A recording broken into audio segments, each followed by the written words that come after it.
Hello, everyone. If you like what I'm doing here, please consider subscribing, liking, and commenting. It would really help the channel out quite a bit. Thank you very much. The CBS Radio Mystery Theater presents...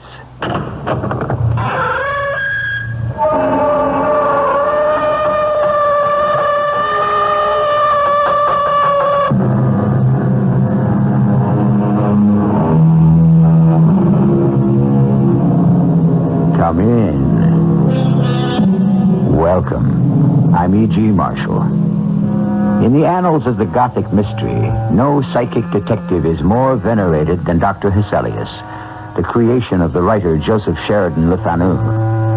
The case history that I bring you now is remarkable because it took place before Dr. Hesselius had gained his later fame. But young as he was, the same formidable intellect is at work, almost as incisive and decisive as it was to become later in life.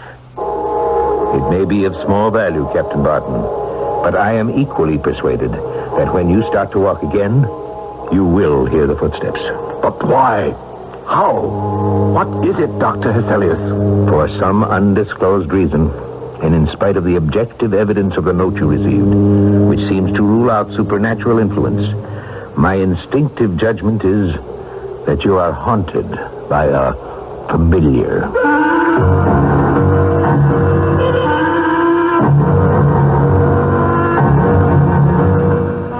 Our mystery drama, The Familiar Ghost, was written especially for the Mystery Theater by Ian Martin and stars Charles Irving. It is sponsored in part by Contact, the 12-hour cold capsule. I'll be back shortly with Act One.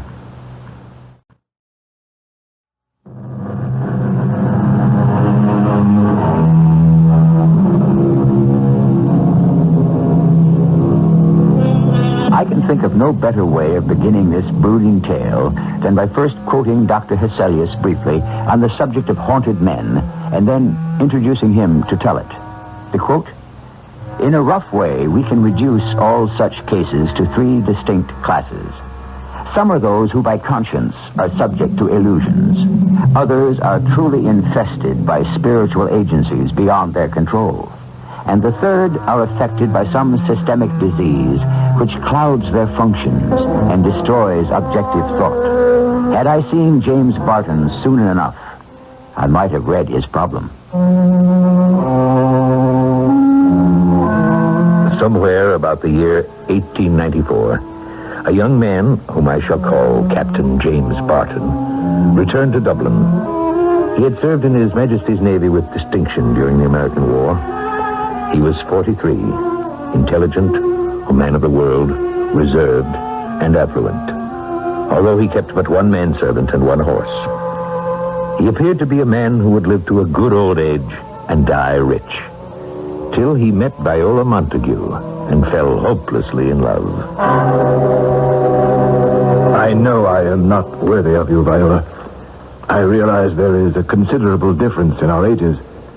I am not a wealthy man, but I believe I can maintain you comfortably in every way, and I can offer you a devotion of such depth and strength that it is far more important than my life. I'm asking you, nay, begging you, to become my wife. Oh, James, I am overcome. I have no words. You only need one to answer, my beloved. Let it be the right one, for I know how unworthy I am. Stop it. I will not have you run yourself down. You are handsome and kind and strong and more than worthy. As for your wealth and your age, I care not how much you have of either. I accept you just as you are. Are you saying yes?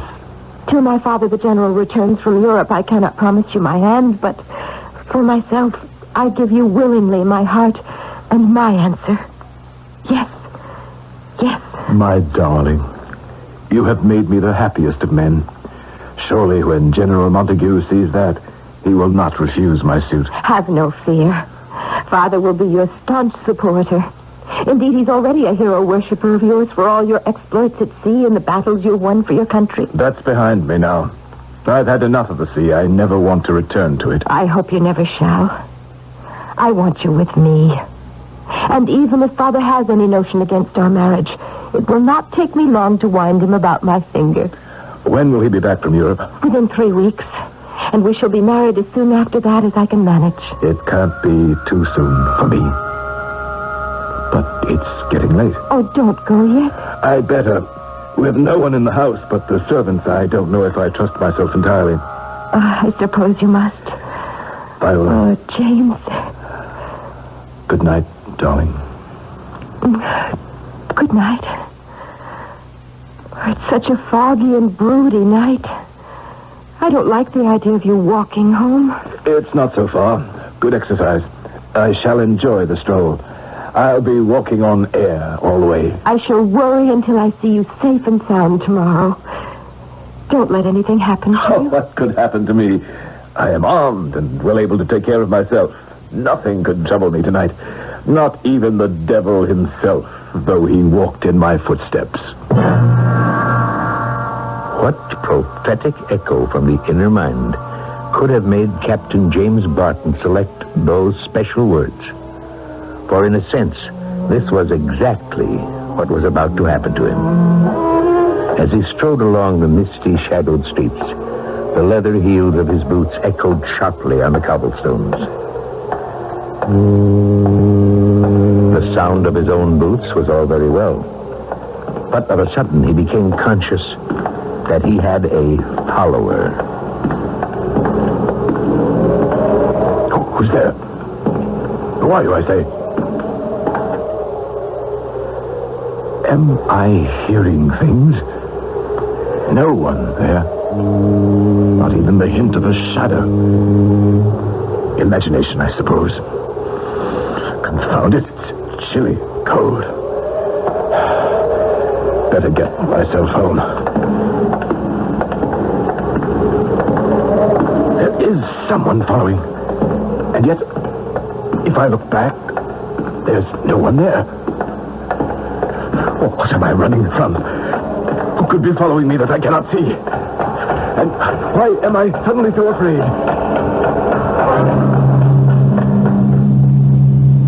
In a panic of fear at the unknown and the unseen, poor James Barton ran until he reached his rooms. There, common sense returned, and he went to bed resolutely blotting out his imaginary follower. But the following morning, something else happened, which brought me into the strange case. In answer to an urgent message delivered by hand, I hurried to the Montague mansion to meet Viola. It was good of you to come, Dr. Hesselius. Your father has befriended me on many occasions. You are a good friend. Now, let us get down to whatever it is that is troubling you. I need help, or rather, I'm afraid my poor fiancé does. I was surprised at the news of your engagement. Does the general know of it? I've written him, but there's been no time for a reply. However, I have no doubt that Father will be delighted. It's about the day after he proposed, when he took me to lunch. I was conscious that something was bothering James. While we were walking, and even in the carriage, he kept glancing constantly over his shoulder as if someone or something was following us. He had never acted this way before? No. I'm afraid for him. Oh, why? I don't quite know. This follower, this presence, whatever dogs his footsteps, haunts my mind, too. When he first told me, laughing it off about someone trailing him, I knew that it was nothing to be laughed off. Viola, I've known you ever since you were quite little. I've never had any indication that you were at all sensitive to the preternatural. I never have been before. I might have written it off as undue concern for someone I love, just as I'm sure James would have, if it hadn't been for this. And what is this? A letter that came to James through the post. I'm sure he never would have shown it to me except for the accident that last night this fell inadvertently to the floor from his jacket. Oh, may I read it? That's why I asked you to come. Is Captain Barton aware that you called me? Oh, yes. As a matter of fact, he's here this moment in the house. I wanted to talk to you first, before you met, because you'll find he wants to push this aside. But you think it's more important than that? I am afraid. I'm terrified for him in a way I find difficult to express. I know that my husband-to-be is in dreadful jeopardy. I hope your fears are not justified. But I think if the captain is here, by all means, he should join us. He's in the next room. I'll get him. James, would you come in, dear? Of course, Viola. James, this is the Dr. Hesselius I've told you so much about. Dr. Hesselius, my fiancé, Captain James Barton. Pleasure to meet you, sir. And for me. Doctor? The term is not honorary, Captain. I've been thoroughly educated in medicine and surgery, though so far I have practiced neither. That does not mean to say I do not continue to pursue my studies, which, however, have taken me somewhat deeper into the realm of the spirit and the psyche itself. James, I asked Dr. Hesselius here, as you know. I beg you to discuss the note you have received and what happened the other night. Have you read the note, Doctor? Not yet. I preferred to have your permission. That was not necessary. Here, I shall read it to you myself. To Mr. Barton, late captain of the Dolphin, you are warned of danger. You will do wise to avoid Eglantine Lane, and indeed the lady who lives at one end of it. Should you walk there again, take this warning once and for all that you have reason to dread. And it is signed, or at least concluded, in capital block letters crudely printed, The Watcher. You have no idea, of course, who the Watcher might be. Not the slightest. Or you, Viola? Me, Dr. Hesselius, how could I? Perhaps some other suitor? There has been no other. I will not deny to you, Doctor, that I have not made enemies. Not only those it was my duty to war against, but also among my own compatriots. The command of a ship makes a man an autocrat. But now the war is over and done with. I can think of no one who should bear a special grudge. At all events, the note is not what disturbs me. It is the follower. Yes. I must admit he bothers me also. Why, Dr. Hesselius? Because the two, if they belong together, don't fit each other, do you see? As evidenced here by this note, one is of this world, the other... Do we understand that you never saw the man who made the footsteps? That's right. But it was foggy. Still, I understand you turned back, called to him, tried to locate him. I did. And when you just paced back and forth and tried to create the echo of your own footsteps, there was no sound. Correct. It's very late, Dr. Hesselius. I think Viola is tired. I'm not. I'm worried, James. Suppose, after we say goodnight, Dr. Hesselius and I continue the conversation. Can I drop you somewhere, Doctor? As a matter of fact, I could use a walk. And we're going in the same direction.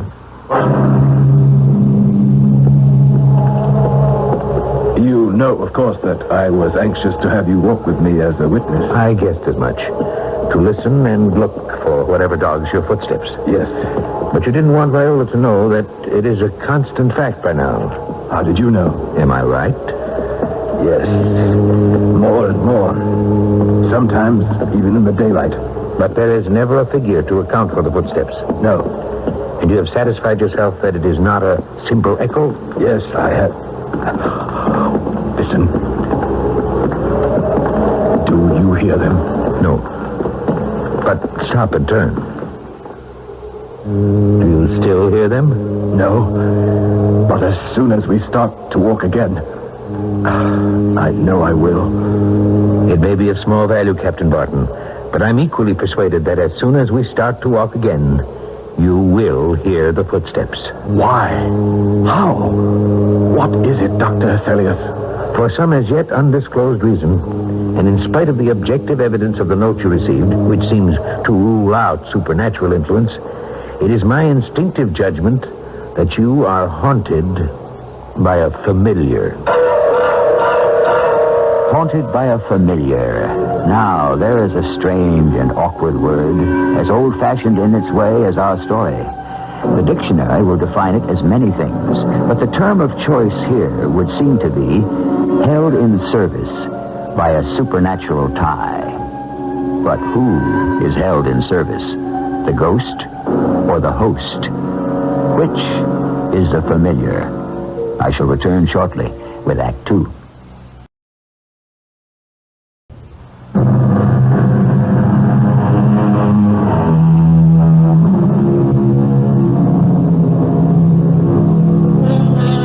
And now back to our story of the familiar. What is it that Captain Barton cannot remember out of his past, or chooses not to?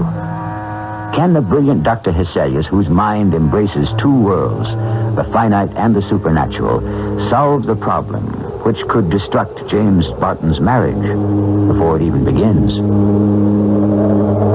You mean that I am haunted, wherever I may go, by a demon? I don't have enough evidence to answer you as yet. I still don't know whether your tormentor is alive or dead. Nor, Captain, do I think you do. Alive or dead, how do I get rid of him? Now, the first step, perhaps the only step, is remembering who he is. How can I remember someone I cannot see but only hear, who writes me in print so that I cannot recognize the hand, and who signs his letter only the watcher? Time must answer that for you. But I have no time, or little. Within the next few days, General Montague will return, and I hope give his consent to my marriage to Viola. I would not advise that until... I realize that marriage to her will be impossible until this matter is resolved. Of course you do. I propose you come to my offices tomorrow and allow me to make as thorough a physical examination of you as possible. There's nothing the matter with my health. Would you rather the problem was all in your mind? No. I'll come to your offices in the morning. Good. For tonight, let us see you safely home. How can I be safe while I am hounded? You hear the steps again. Yes. I shall not sleep tonight, nor any night until this torture is gone. I was puzzled and intrigued by this curious hallucination. The imaginary footsteps that dogged Captain Barton were easy enough to account for. Our imagination can, under periods of great stress or excitement, conjure up almost any unbelievable terror. But the note, that was something else again. Clearly, this was no simple case. The threat came from this world as well as the world beyond. And with the captain's visit the following morning, the mystery only deepened. This came by the morning post. My man brought it to me. The same crude printing as before. Never mind the printing, Doctor. Read it. You may as well think, Captain Barton, to escape from your own shadow as from me. Do what you may, I shall follow or see you as often as I please. I will do better than that. I shall let you see me, for I do not want to hide myself as you fancy. If you are of good conscience, what do you have to fear from the eye of the Watcher? He means to reveal himself. Won't that be all to the good? I don't know. You haven't guessed who he might be? No. Then perhaps when you see him, you will. At all events, whoever he is, he seems to belong to the natural world rather than the supernatural. But what about the footsteps? Imagination plays tricks on all of us. A man would have to be mad to imagine something like that. Not necessarily. Let me examine you thoroughly, physically, and then worry about any aberrations of the mind. I found him in excellent health. Remarkable condition, in fact, for a man of his age. Had I not known it, I could easily have concluded that here was a man in his mid or early 30s, in the prime of life. My report to him seemed to lift his spirits somewhat. There were a few laboratory tests to be completed, and we made an appointment for the following day. But another development was to enter this strange case before that appointment was kept.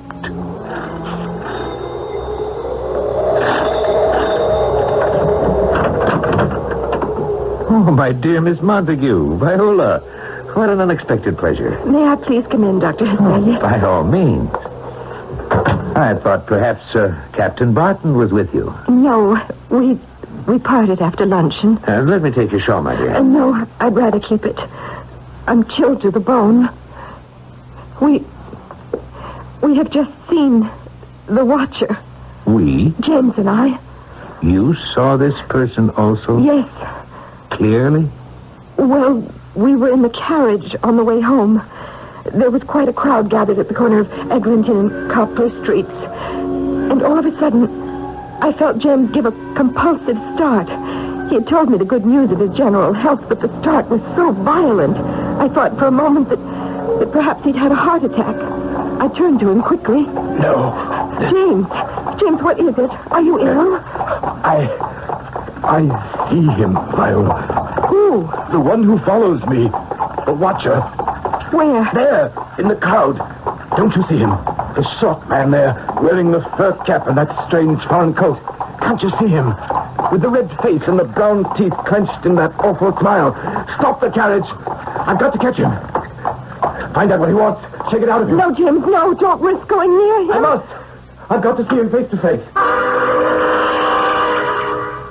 And did he catch him? No, Dr. Hesselius.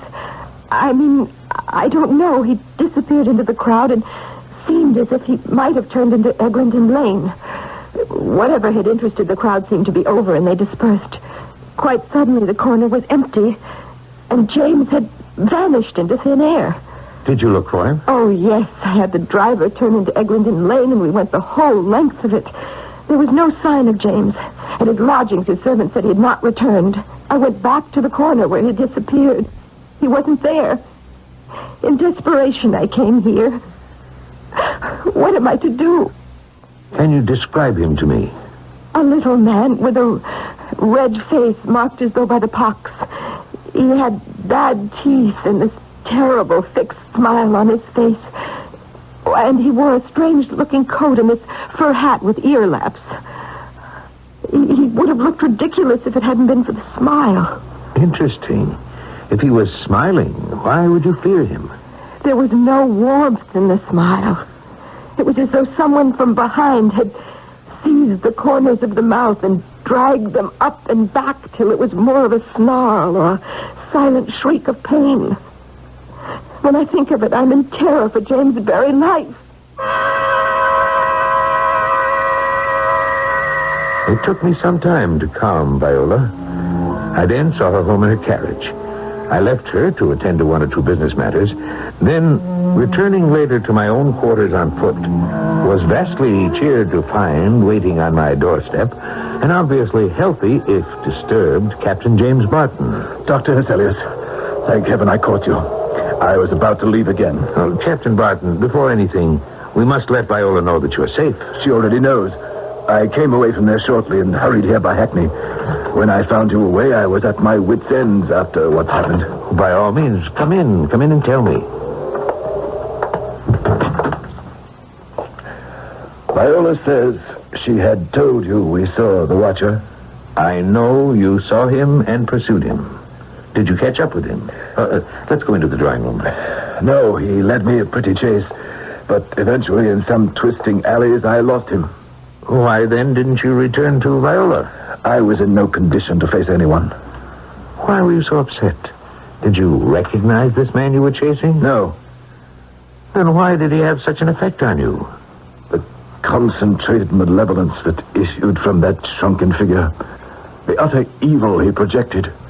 The fiendish terror projected by that snarling smile like a wolf or some dread vampire. The mouth stretched till it hurt against the rotting, jagged teeth. And how did you lose him?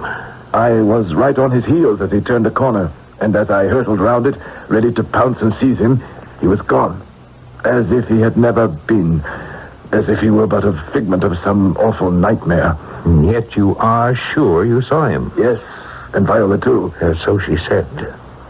But that might have been the power of suggestion. Every detail of her description was a repetition of what you said you saw. I did see him. And recognized. No, how could I? Let me ask you a question, Dr. Hesselius. Yes? If a man had lockjaw and died of it, or appeared to as testified by a doctor of reasonable competence, might he, after all, recover? Impossible. But a blunder could be made. No physician with a knowledge of death could mistake it in the case of that horrible disease. Is there any disease which could cause a man to shrink in all his proportions, still preserving his exact resemblance in every detail, with the exception of his height and bulk? That I can answer firmly, none. Then I am haunted. And this thing is supernatural. But you recognize who it is. Not yet, not yet. I know the face, but I can't make the connection with the past. But he is, as you said, familiar. My familiar, tied to me. Oh, how can I rid myself of him? How can I determine at last who and what he is? Now there were enough fragments to start to fit together. Some answer to the mystery. And 2 days later, a certain advertisement in the Dublin newspapers arrested my interest. If Sylvester Yelland, formerly foremast man aboard His Majesty's frigate Dolphin, or his nearest of kin, will apply to Mr. Hubert Smith, attorney, and his office in Dame Street, he or they may hear something to their great advantage. Admission at any hour till 12 at night, and full confidentiality assured. Was it possible the watcher was alive after all? Whatever visitors Lawyer Smith might have, I resolved that I would be one of them. Not for the purpose of giving information, but of receiving or extracting it if I possibly could.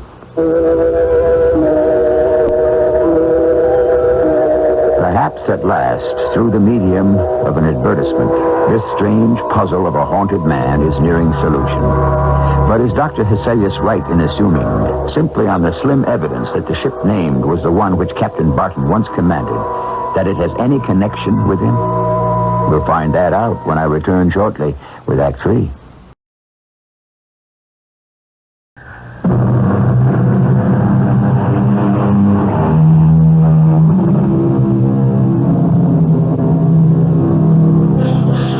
All of us are haunted by mistakes in our past, sins of both commission and omission.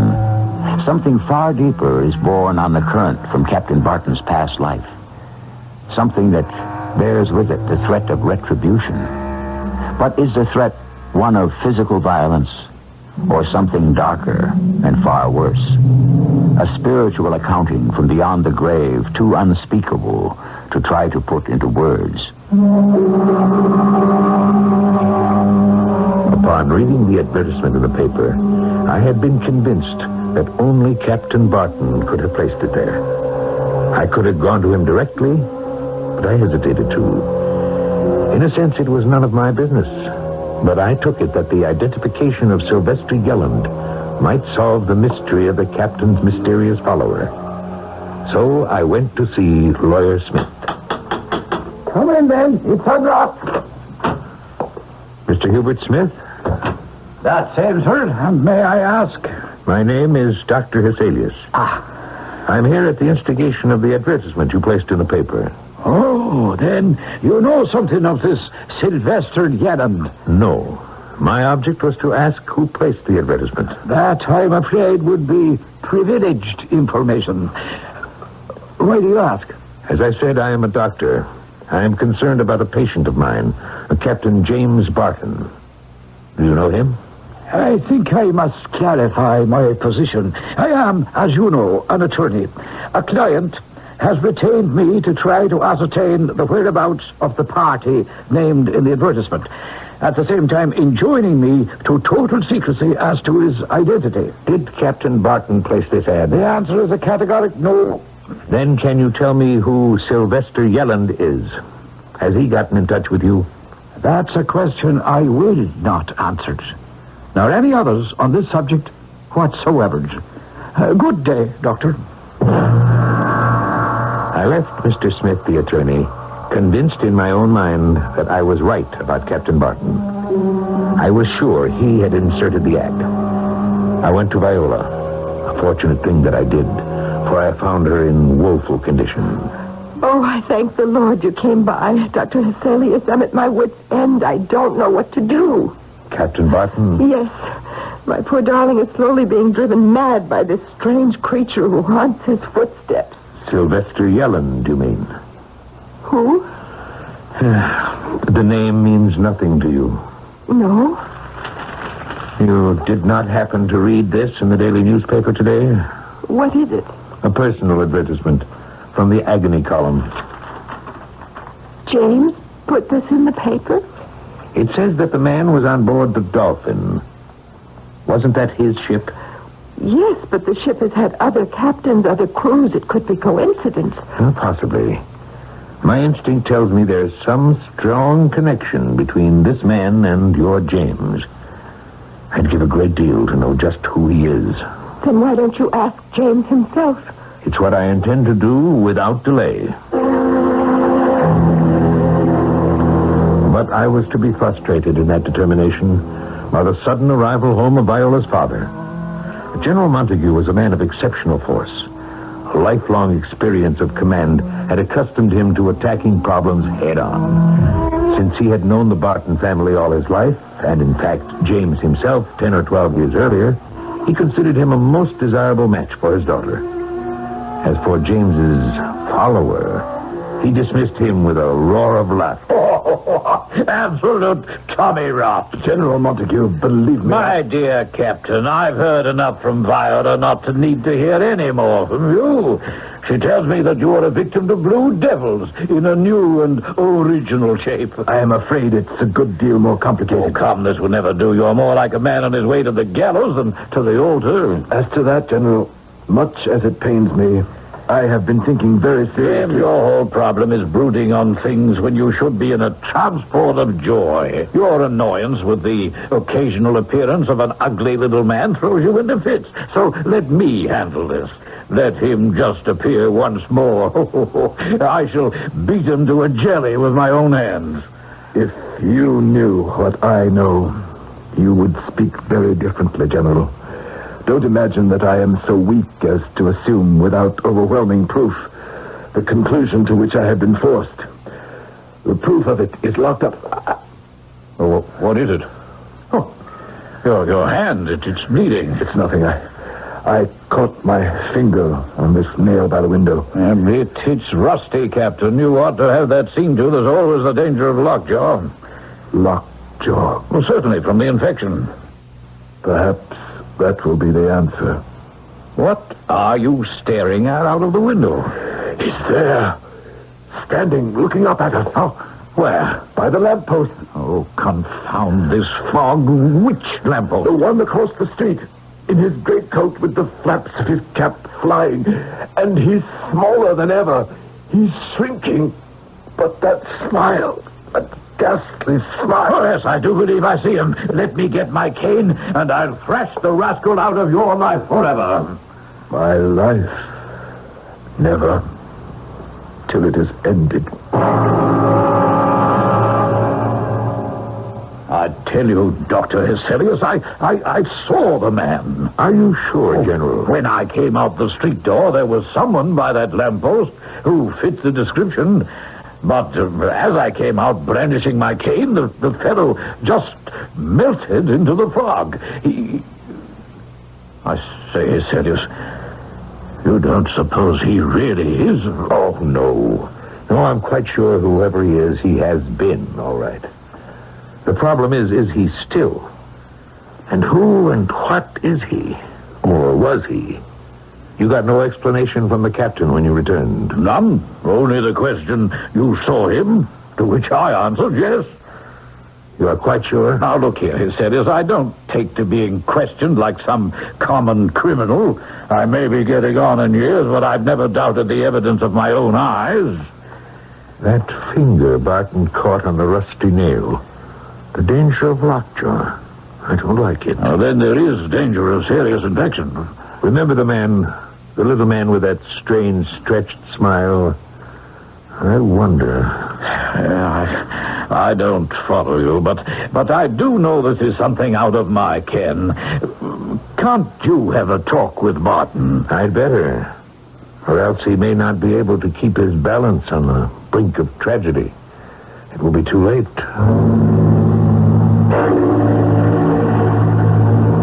But before I had the opportunity to visit the captain, Viola herself had been there. And things in this strange affair had taken a new turn. This is what Viola reported to us after her visit.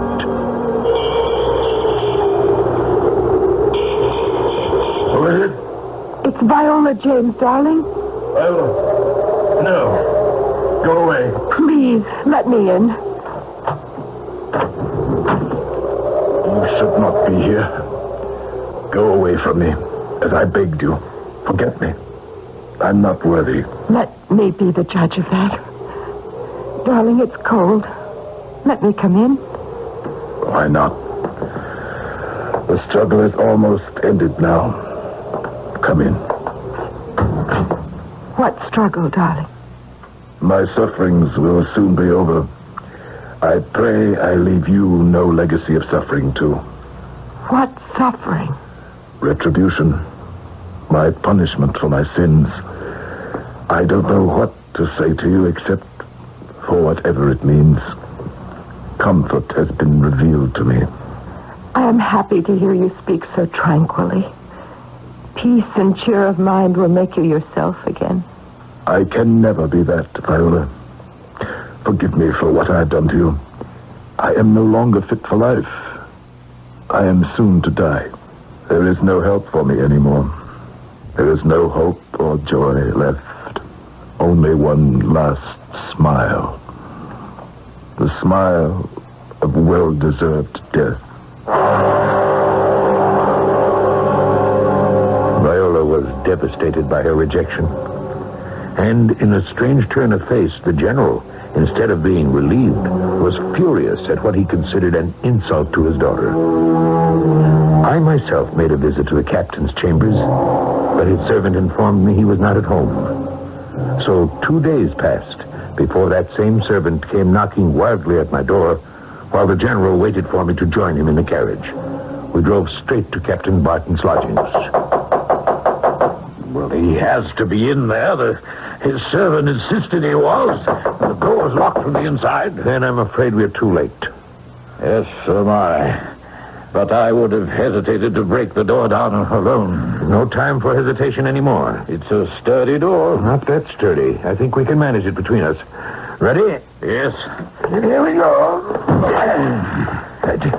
It's giving. Once again.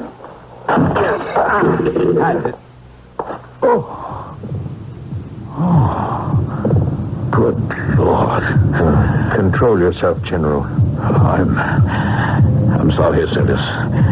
I've seen plenty of men dead in battle. It isn't the fact of death that shocks me. It's the manner. I've never seen any man, no matter how terrible his injury, looked like that. It's the most desperate agony I've ever seen. The parody of a smile.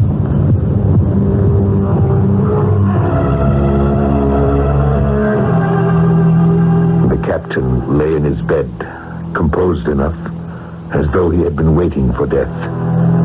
But as relaxed as his body seemed, the skin, muscles, flesh were drawn back over his skull so tightly that his head had snapped back, driven deep into the pillows. As a physician, I recognized the cause of death immediately. The explanation was not so easy, although information I gained from the attorney Hubert Smith seemed to be the answer. I am distressed at the news you bring me, Dr. Hesselius. And I can only hope that you can give me some answers. Oh, to what? The mysterious Sylvester Yelland. Did anyone ever answer the advertisement? Afraid I can speak now and answer you yes. The guardian of a young man who has not yet attained his majority. A young man who's also named James Barton. The captain's son. That's correct. There's no question after what has happened. And the captain named him his sole heir. Who was his mother? She was the daughter of a man named Sylvester Yelland. 12 years ago or so, when James Barton first became captain of the Dolphin, he fell in love with a young woman. But after a while, he sailed away like other mariners. But her father was one of the sailors on his ship. Within a year, she gave birth to a child and died on the childbed, and the enraged father, when the news reached him, tried to wreak his revenge on Captain Barton. And Barton killed him? Not quite. Captain Barton had forgotten the woman entirely, and thinking the man Yelland was a mutineer, had him flogged. He was cast in the brig, developed an infection, and within a few days had died horribly of lockjaw. Lockjaw. You seem surprised. Little wonder. That was what killed the captain himself. There it is. But what did kill Captain Barton? Remorse, the pangs of conscience, a visitation from the dead that haunted him, or an accidental finger wound on a rusty nail, or a combination. Whatever it was, he died just as the man whose daughter he wronged, his face contorted in the terrible smile of death that tetanus visits on its victims, the rhesus sardonicus.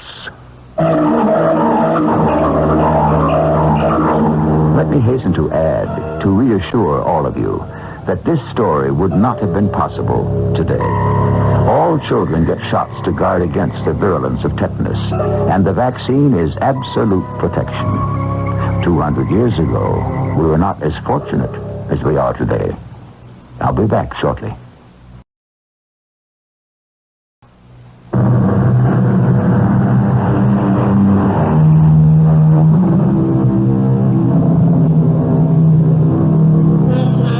I think you could say that this has been, in every sense of the word, a morality story. As I mentioned before, we all make mistakes. That is the human lot. It is only when we refuse to admit them or make amends that we deny our birthright. We can try to shut our minds, convince ourselves that we have forgotten them, but we cannot control the watchdog of our minds. Shakespeare said it, "For conscience doth make cowards of us all." Our cast included Charles Irving, Gordon Heath, Teri Keane, and Ian Martin. The entire production was under the direction of Hyman Brown.